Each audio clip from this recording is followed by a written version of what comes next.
Marks के हिसाब से सोसाइटी को देखोगे तो सोसाइटी के अंदर क्या दिखेगा आपको? संघर्ष दिखेगा, दो उसके बीच में क्लैश दिखेगी, मजदूर वर्ग के बीच में और कैपिटलिस्ट के बीच में। दुर्खिंग के हिसाब से देखो तो सोसाइटी अलग दिखेगी।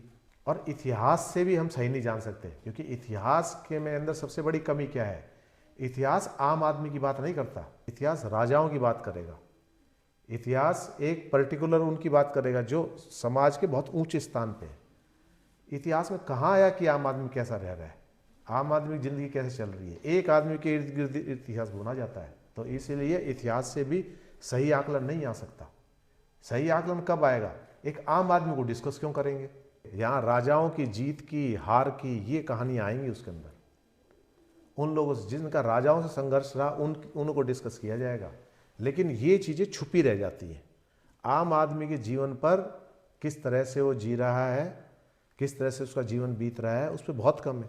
वो कहाँ से मिलती है छाप? वो थोड़ी सी छाप हमें मिलती है लिटरेचर से, मुंशी प्रेमचंद की कहानियों से। वो आम आदमी को लेके चलते हैं। तो लिटरेचर जो है वो कहीं ना कहीं हिस्ट्री को कंप्लीट करता है। उस समय की कहानियाँ हैं, उस समय के किस्से हैं ये, क्योंकि लिटरेचर आम आदमी को पकड़ता है, फिलॉसफी आम आदमी को पकड़ती है, सोशियोलॉजी आम आदमी की बात करती है। इसीलिए तो है ये स्टडी कि कैसा है वो। बहुत सारी चीज़ों के ऊपर डिपेंड है, किस तरह की मानसिकता है, कहाँ रह रहे। जो अपर क्लास है उनके संघर्ष अलग है, जो मिडिल क्लास है उनके संघर्ष अलग है, जो लोअर क्लास है उनके संघर्ष अलग है। संघर्ष में तो सारे, कंपटीशन आपस में सारा ही है, और सब अपनी अपनी क्लास को छोड़ के आगे बढ़ने की कोशिश कर रहे हैं।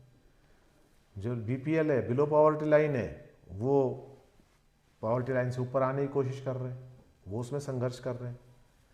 जो मिडिल क्लास है वो अपर मिडिल क्लास में आने के लिए संघर्ष कर रहे हैं। लोअर मिडिल, लोअर है मिडिल में आने की कोशिश कर रही है, मिडिल अपर में आने की कोशिश किया, अपर और ऊपर जाने की कोशिश कर रहा है, अपर क्लास के अंदर जाने की कोशिश कर रहा है। अपर क्लास के अंदर जो हो गया सेट, वो फिर पैसा जब आ जाता है तो पावर की कोशिश करता है, वो पॉलिटिकल पावर की कोशिश करता है, सिक्योरिटी की बात करता है। वो फिर यहाँ से कहाँ जाते हैं? माइग्रेट हो जाते हैं। कोई यूएस जा रहा है, कोई किस लिए जा रहा है? कि they are having sufficient resources, वो और अच्छा जीवन चाह रहे हैं। तो ये हमेशा चलता रहता है अपग्रेडेशन।